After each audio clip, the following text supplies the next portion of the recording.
Hello some viewers, how are you all? Welcome back to another video.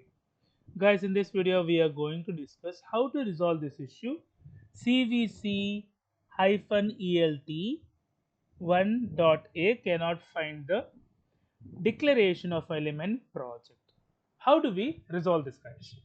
So this occurs when you're creating a new Maven framework and in pom.xml, sometimes this error might come. To resolve this, guys, you have to go to the same pom.xml file, this same file. Here you have to do few changes here.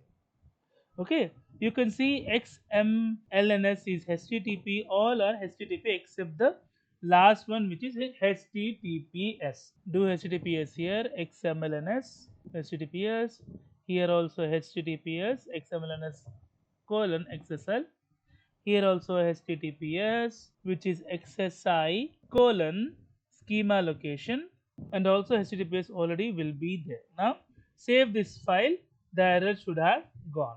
The file is saved, the error is now gone. Hope you like the video, guys. If you like the video, please click on like. If you're new viewer, please click on subscribe. Till then, guys, take care, have a great day, bye bye.